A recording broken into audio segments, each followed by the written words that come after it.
Hello everyone, welcome back to study maths. आज की इस वीडियो में हम सीखने वाले हैं कि प्राइम फैक्टराइजेशन कैसे किया जाता है। और प्राइम फैक्टराइजेशन के दो मेथड्स होते हैं, factor tree method and division method. आज की इस वीडियो में हम दोनों ही सीखने वाले हैं और चैप्टर का नाम है प्राइम टाइम। ठीक है, तो बिना किसी देरी के स्टार्ट करते हैं। सबसे पहले क्वेश्चन से ही स्टार्ट करेंगे कि प्राइम फैक्टराइजेशन कैसे किया जाता है और होता क्या है ना। एक्चुअली ये भी मैं आपको क्वेश्चन के थ्रू ही समझाऊंगा। तो हमें प्राइम फैक्टराइजेशन करना है 120 का। सबसे पहला है फैक्टर ट्री मेथड। तो देखो फैक्टर ट्री मेथड में क्या होता है, पहले 120 दिया था। 120 मुझे बताओ किस किस के टेबल में आता है। प्राइम फैक्टराइजेशन का मतलब ही है कि आप सिर्फ प्राइम नंबर्स यूज़ कर सकते हो। और लास्ट वीडियो में हमने बहुत अच्छे से समझा था कि प्राइम नंबर्स क्या होते हैं। तो बताओ 122 के टेबल में आता है, कितने पे आता है, 60 पे आता है। इसमें से एक नंबर आपका प्राइम होना ही चाहिए जो मैंने यूज़ करा। अब 2 प्राइम था, उसको छोड़ दो, बचा क्या, 60। 60 किसके टेबल में आता है, फिर से 2 के टेबल में आता है, 30 पर। 2 फिर से प्राइम आ गया, इसको छोड़ दो, बचा क्या, 30। 30 किसके टेबल में आता है, 2 के टेबल में 15 पर। और 15 किस में आता है, 3 के टेबल में 5 पर। बस इतना सिंपल यही होता है फैक्टर ट्री। अब आपकी मर्ज़ी, आप इसको सर्कल में भी कर सकते हो ताकि देखने में थोड़ा अच्छा लगे। ठीक है, पहले मैंने 120 का किया कि वो किस किस के टेबल में आता है। फिर मेरे पास 60 आ गया था तो मैंने 60 का किया कि 60 किस किस के टेबल में आता है। फिर मेरे पास 30 आ गया था तो मैंने 30 का किया कि 30 किस किस के टेबल में आता है। और लास्ट में मेरे पास 15 आ गया था, फिर मैंने वो किया। अब मेरे पास 15 करके ना 2 आंसर आए, 3 आया और 5 आया। ठीक है, 3 आया और 5 आया, दोनों ही प्राइम नंबर्स हैं। 3 भी प्राइम नंबर है और 5 भी प्राइम नंबर है, इसलिए मेरा आंसर यहीं पे फिनिश हो गया।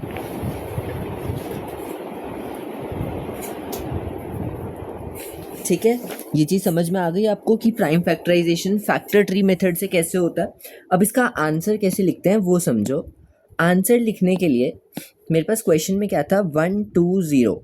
अब मैं क्या लिखूंगा, आप देखो कौन कौन से नंबर जो हैं जो आगे नहीं गए। जैसे ये 120 था, ये तो आगे चला गया, इसको हटा दो। 2 था, क्या 2 आगे गया, नहीं 2 नहीं गया। 60 था, क्या ये आगे गया, हाँ, तो इसको भी हटा दो।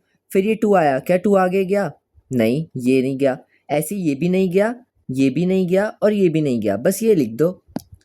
मेरे पास आया 2 multiply 2 multiply 2 multiply 3 multiply 5। Clear है, ये चीज़ समझ में आ गई। अब इसको चेक कैसे करते हैं, आपके पास 2 मल्टीप्लाई 2 मल्टीप्लाई 2 मल्टीप्लाई 3 मल्टीप्लाई 5 आया। इसे आप मल्टीप्लाई कर लो, 2 2 ज़ा 4, 4 2 ज़ा 8, 8 3 ज़ा 24, 24 5 ज़ा 120। आपका सेम आंसर मैच कर गया। ठीक है, ये सेम आंसर आपका मैच कर गया, तो मतलब आपने फैक्टर ट्री सही करा है। समझ में आ गया। अब हम सेम जो 120 नंबर था यहाँ पे, इसको हम करने वाले हैं डिवीजन मेथड से। मैंने नंबर चेंज नहीं करा ताकि आपको दोनों में डिफरेंस पता चल जाए कि सॉल्व कैसे होता है। डिवीजन मेथड के लिए आपको एक स्ट्रेट लाइन लिख लेनी है और यहाँ पे लिखना है 120। किसके टेबल में आता है, 2 के टेबल में आता है 60 पर। यह हमने ऊपर भी किया था, ये हम यहाँ पर भी कर रहे हैं।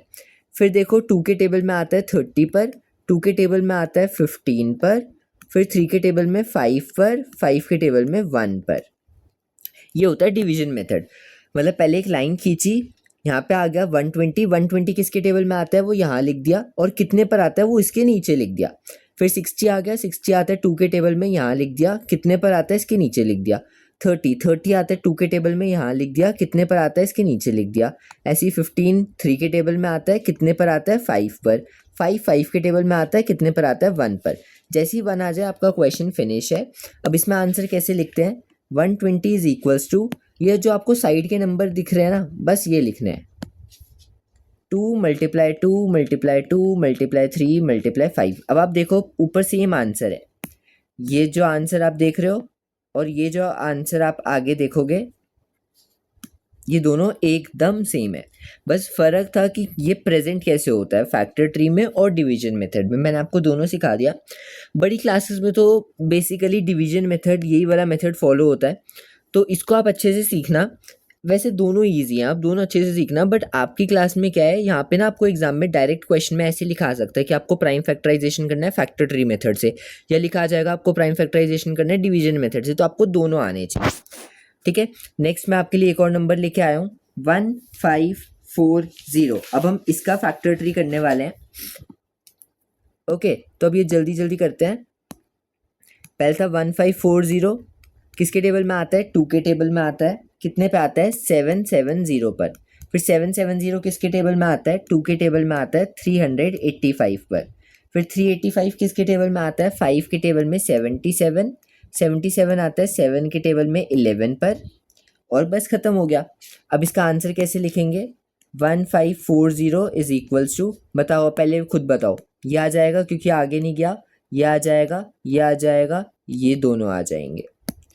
तो ये हो गया 2 मल्टीप्लाई 2 मल्टीप्लाई 5 मल्टीप्लाई 7 मल्टीप्लाई 11। ठीक है, आ गई बात समझ में फैक्टर ट्री कैसे हुआ।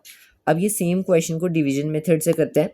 आपको समझ तो आ गया होगा, तो मैं ये चाहता हूँ कि आप एक बार वीडियो पॉज करके मुझसे पहले ही कर लो और फिर अपना आंसर चेक कर लेना। ठीक है, अब मैं बताता हूँ। 1540 2 के टेबल में कितने पे आता है? 770 पर। ये 2 के टेबल में कितने पर आता है? 385 पर। फिर ये 5 के टेबल में आता है 77 पर। और फिर 11 के टेबल में आता है 1 पर। ठीक है, ये क्लियर है। अब इसका आंसर लिख देते हैं कि 1540 2 2 5। 1 सेकेंड, मैंने शायद यहाँ पे जल्दी जल्दी में वो आया नहीं, ये 11 में नहीं आता, ये 7 के टेबल में आता है 11 पर। और फिर 11 के टेबल में आता है 1 पर। ठीक है, आंसर में फिर क्या आ जाएगा? 5 7 और 11। अब आप मैच कर लो 2 2 5 7 11, ये यहाँ पर भी आया था 2 2 5 7 11। तो अब आपको फैक्टर ट्री और डिवीजन मेथड अच्छे से समझ आ गया होगा। अब हम एक वर्ड प्रॉब्लम के तरीके से भी इस क्वेश्चन को सीखते हैं कि फैक्टर ट्री और डिवीजन मेथड क्या होता है, वो भी हम देख लेते हैं। यहाँ पे कह रहा है right the smallest 5 digit number, सबसे छोटा 5 डिजिट का नंबर लिखो।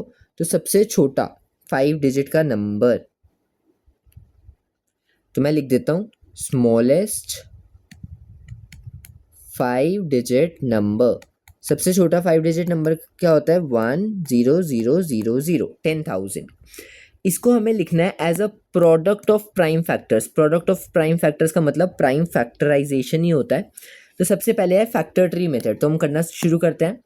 10000। पहले हम करेंगे 2 के टेबल में आता है 5000 पर, 2 के टेबल में आता है 2500 पर। फिर 5 के टेबल से करते हैं, ये आता है 500 पर, 5 के टेबल से 100 पर। फिर ये आता है 5 के टेबल से 20, 2 के टेबल से 10 और 10 आ जाता है 2 के टेबल से 5। ठीक है, थोड़ा बड़ा हो गया, एडजस्ट कर लेना। तो ये हमारा हो गया। अब हम इसका आंसर कैसे लिखेंगे कि जो 10,000 था वो आया 2 2 5 5 5 2 2 5। आ गया समझ में? इजी था फैक्टर ट्री। अब आप सोच रहे होंगे कि मुझे कैसे पता चल रहा है ये बड़ा नंबर किसके टेबल में कितने पे आता है, और कैसे पता चला कि मुझे 2 से ही करना है या 5 से ही करना है। और ऊपर वाले क्वेश्चन में तो 7 भी यूज़ हो रहा था, जैसे यहाँ पे देखो 7 भी आ रहा था, 11 भी आ रहा था, ये कैसे पता चला? तो इसके लिए ना आप मेरे चैनल पे एक वीडियो डालिए डिविजिबिलिटी रूल्स वाली। मैंने आपको 15 मिनट्स के अंदर अंदर सारे डिविजिबिलिटी रूल्स बता दिए हैं 11 तक। आप एक बार वो देख लेना। तो कोई भी वो देखने के बाद ना कोई भी आपके सामने नंबर आएगा ना, तो आपको पता चल जाएगा कि किसके टेबल में आता है। तो इससे आप ये ईजीली कर पाओगे और जल्दी आपको समझ भी आएगा, टाइम भी बचेगा और आंसर भी सही हो जाएगा। ठीक है, अब हम सेम चीज़ डिवीजन मेथड में करते हैं। हमारे पास नंबर क्या था? 10000, 10,000 था। अब हम करते हैं, सबसे पहले 2 के टेबल में ये 5,000 पर आता है। फिर 5 के टेबल से कर देते हैं तो 1000 पर आता है। फिर 5 के टेबल से 200 पर। फिर 5 के टेबल से 40 पर, 5 के टेबल से 8 पर, 2 के टेबल से 4 पर, 2 2 2 1। ठीक है, यहाँ तक क्लियर है? ये कर दिया मैंने। अब इसको हम आंसर लिखेंगे, जैसे मैंने आपको बताया कि आंसर कैसे आएगा इसका। अब हम वो लिखते हैं। यहाँ पे था 10,000 is equals to 2 multiply 5 multiply 5 multiply 5 multiply 5 multiply 2 multiply 2 multiply 2। अब आप मल्टीप्लाई करोगे ना, तो 2 मल्टीप्लाई 5 5 5 5 और 2 2 2, तो आपका आंसर एग्जैक्ट 10,000 ही आ जाएगा। तो इससे आप अपने ना एग्जाम में इसको मैच भी कर सकते हो। अगर आपको सबको मल्टीप्लाई करके ये सेम आंसर आ गया, इसका मतलब आपने सही करा है। तो अब बहुत अच्छे से मैंने आपको फैक्टर ट्री और डिवीजन मेथड सिखाया है, तो आई होप आपको समझ आ गया होगा। ये आपका होमवर्क है, वीडियो पॉज करके स्क्रीनशॉट ले लो या अभी आप होमवर्क कर लो। ये डिवीजन मेथड का होमवर्क है, इसको आपको डिवीजन मेथड से सॉल्व करना है और ये वाला आपको फैक्टर ट्री से सॉल्व करना है, ठीक है। इसका भी स्क्रीनशॉट ले लो। और बस इस वीडियो के लिए इतना ही, मिलते हैं नेक्स्ट वीडियो में किसी नए टॉपिक के साथ। तब तक के लिए पढ़ते रहना और ये होमवर्क भी कर लेना।